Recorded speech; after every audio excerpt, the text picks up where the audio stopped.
자, 정대민 차장님, 빅히트는 어떻게 해야 됩니까? 빅히트. 빅히트는 이제 제자리를 좀 찾아가는 이제 그런 상황인데 5거래일 연속 하락인가요? 최근 시장 트렌드로 봤을 때는 조금 더 내려갈 가능성이 그러니까 오늘 내려간다기보다는 내려가는 속도는 좀 낮겠습니다만 이제 조금 속도를 줄이는 상태에서 자기 자리를 찾아가는데 반등 가능성 물론 그건 예측하기가 굉장히 어렵지만 워낙 그 이제 뭐랄까요 그 정서적인 분석에 다 지금 난리 죽겠다고 하니 이럴 때 보통 단기바닥 하고 또 반등하는 경우도 많이 있어서 그죠. 빅히트가 지금 많이 고점 대비 빠지고 또 고점에 물리신 분들한테는 정말 잔인한 얘기일 수 있습니다만 네. 지금 KT보다 위에 있습니다. 시가총액이. KT보다 예, KT. 이제 둘 중에 하나는 싸거나 둘 중에 하나는 비싸거나 이렇게 좀 볼 수 있겠죠. 근데 제가 볼 때는 KT가 싼 것도 있습니다만 네. 빅히트가 아직도 적정 가격이라고 보기에는 이제 좀 위에 있다. 저 개인적인 생각입니다. 그런 거를 봤을 때는 반등이 이렇게 빨리 다시 20만 원대 이렇게 치고 갈 그런 확률은 현실적으로 높지 않다. 이렇게 좀 말씀드리고 싶고 이걸 보유하신 곤란한 분들은 질문일 수 있지만 뭐 시세가 어떻게 단기적으로 할지는 사실 아무도 모르는 거지만 그리고 보유하신 분들은 100%는 아닙니다만 정말 진짜 피눈물이 나실 수 있지만 단 5%든 10%든 좀 일단 한번 조금이라도 좀 줄여놓고 좀 생각을 하시는 게 현실적으로 좀 맞지 않나 좀 말씀을 드리고 싶네요. 삼성바이오로직스는 삼성바이오로직스 어제 실적 나왔잖아요. 실적이 좀 나왔었는데 그냥 저는 썼어? 이렇게 심각하게 이걸 주가를 훼손할 이런 부분도 아니고 갑자기 튀어갈 그 부분도 아니라고 좀 생각이 듭니다. 근데 실적 나름 괜찮지 않아요? 선방에 괜찮았어요. 근데 어쨌든 이제 전년 동기비해서는 좀 좋았습니다만 지난해 지난 분기에 비해서는 발음 잘해야 돼요. 전년 예.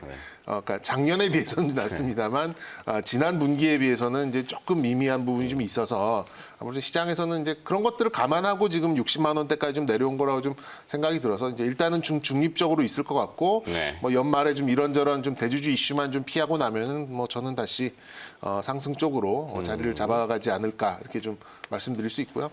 근본적으로 삼성바이오로직스는 이렇게 한 분기, 두 분기의 어떤 이제 실적을 가지고 이제 주가를 평가하는 건 아니기 때문에 좀 긴 호흡으로 접근을 하신다면 저는 모아가시는 종목 중에 하나다. 중장기로 이렇게 좀 말씀드릴 수 있겠습니다. 알겠습니다. 자, 그럼 이렇게 준비하라로 넘어가겠습니다. 오늘 어떻게 준비해 볼까요? 네. 환율 얘기가 저도 좀 준비를 했었는데 좀 겹친 부분이 좀 있어요. 근데 최근에 확연히 좀 시장 분위기가 좀 바뀌긴 바뀌었습니다. 물론 이제 오늘 또 뉴스에 나온 거 보니까 5억으로 약간 조정하는 것도 강구 중이다. 그러니까 대주주 이슈 좀 나오고 있는데 좀 시장이 뭘 원하는지 아직 모르는 것 같네요. 좀 5억 같은 소리를 좀 하고 있습니다. 어쨌든 하루 이틀에 좀 시장 이 분위기가 바뀌지는 않는 그런 상황인데 어쨌든 시장은 지금 경기 민감, 유통, 내수 이런 쪽으로 방향을 좀 선회하고 있어요. 이게 무슨 말이냐? 경기 민감 같은 경우에는 더 잃을 거 없는 하지만 어느 정도의 매출은 유지하고 있는 쪽이고 그나마 선방하고 있는 내수나 유통 쪽으로 시장이 좀 바라본다는 것은 역시 이제 실적 시즌에 맞는 이제 그런 수급이 좀 올라가고 있다. 그러니까 과거와 같은 그런 성장주의 일변도의 그런 흐름이 확실히 좀 제동이 걸렸다 이렇게 보시면 될 것 같고요. 그러니까 미국도 지금 10년 만기 국채가 상당히 중요한 지표 중에 하나인데 0.8을 상향 돌파를 했습니다. 이거는 다시 말하면 시중금리의 어떤 하락이, 그러니까 인상될지는 모르겠어요. 근데 하락이 멈추고 있다라는 걸 좀 반증하는 것 같고 그 영향에 이제 최근에 은행주들 또 보험주 이런 것들이 우리나라에서도 좀 강세가 나오는 좀 배경이 좀 되는 것 같습니다.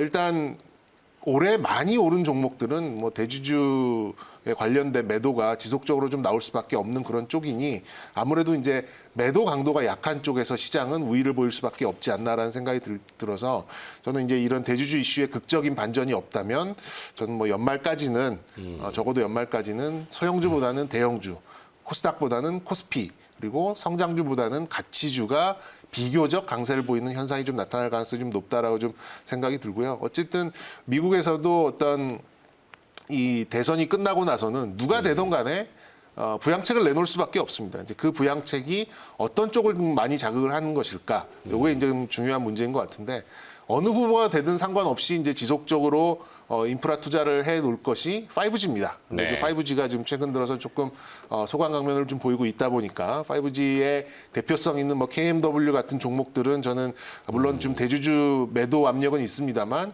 좀 긴 호흡으로 좀 가져가시면 좋을 것 같고요. 의외로 좀 연말 정도의 호흡으로 가져가신다면 저는 뭐 이런 종목이 좀 떠오르네요. 일단 현대차 뭐 여러 가지 지금 이슈는 있습니다만 이게 저는 이렇게 봤어요. 캐시아웃이 있는 게 아니잖아요. 돈이 나간 비용은 아닙니다. 그러니까 은행으로 말하면 대손 충당을 쌓는 그런 개념으로 보는 거기 때문에 회계적인 이슈라는 얘기죠. 현금 흐름이 동반되지 않는 회계적인 이슈기 때문에 또 이런 빅베스를 단행을 하고 나면 앞으로는 조금만 잘해도 되게 잘하는 것 같은 이제 기저 효과를 보이기 때문에 자동차, 특히 현대차는 상당히 이번 분기가 지나고 난다면 뭐 상당히 좋은 흐름으로 다시금 자리를 잡을 가능성이 좀 높다라고 생각이 들고요. 하나금융주주나 KB금융 아까 말씀드렸듯이 시중금리가 더 이상 떨어지지 않을 것이다라는 어떤 시장에서의 이런 금리 변화가 좀 나온다면 이런 종목들은 사실 잃을 것도 없는 위치에 있습니다. 게다가 배당도 주고요. 원화가 강세가 되면 외국인들은 이 원화의 덩어리가 그렇게 좀 이상한데 그러니까 원화의 하나의 이제 집합체로 이런 좀 금융지주 관련 종목들을 좀 선호하기 때문에 상대적인 강도는 충분히 있을 것 같고 카카오뱅크 이슈와 또 이제 최근에 증권주 요즘 IPO의 절반은 이 회사가 하고 있죠. 이제 우리가 한투라고 얘기하고 있는 한국금융지주 그리고 어제 또 눈에 들어온 것이 인프라 투자 관련돼서 이제 기계 쪽에서 두산 밥캣 이런 종목이 지금 눈에 띄고요.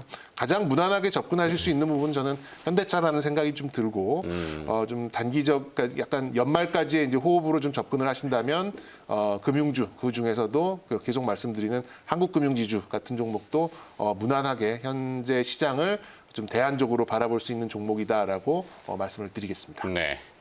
그러면 기업 묶음 중에서 오늘 반전은 있나요? 네, 현대차. 현대차 예, 현대차와 한국금융지주 두 가지를 저는 좀 집중적으로 네네. 조금 몰입해서 보겠다. 지금 또 미국 주가지 선물이 좀 출렁거리고 있으니까 궁금해하시는 분들이 많으실 겁니다. 근데 뭐 특별한 내용 포착은 없고요. 뉴욕에서 전해왔던 게 아시아 쪽으로 전달이 되면은 아시아 전산장에서는 조금 반영을 하는 경우가 있습니다.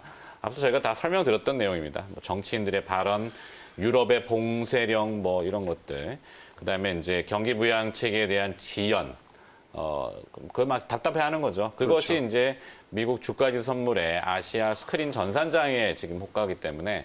미국 주가가 저러니까 무슨 일 나는 거 아니야? 또 뭐 이렇게 오해하실까 봐. 예, 그리고 오늘 이제 중요한 포인트는 이제 테슬라가 호실적을. 좋은 호실적을 냈잖아요. 네. 그러니까 이제 물론 테슬라의 밸류는 이제 저세상 밸류죠. 뭐 정말 뭐 매년 수십 %의 성장률이 나와야 지금 이제 주가를 설명할 수 있는 부분인데 어쨌든 좋은 실적을 좀 발표를 했는데 네. 거기에 우리 시장에 이제 2차 전지 관련된 종목들이 오늘도 전강 후약을 보인다라고 하면은 정말 투심이 이렇게 꺾여 있다라는 거를 이제 반증해 버리는 효과가 좀 될 수 있기 때문에 네.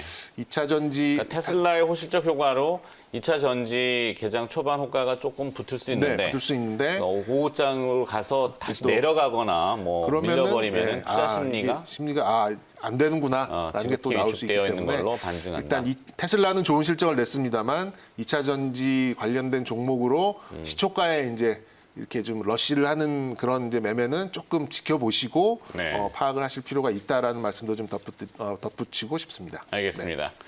자, 그럼 또 오늘 관심 리스트 상위 기업이 무엇인지 그리고 또 특징주와 그 내용들 어제 장까지 정리해서 알려드립니다. 신민영 아나운서 준비하고 있습니다.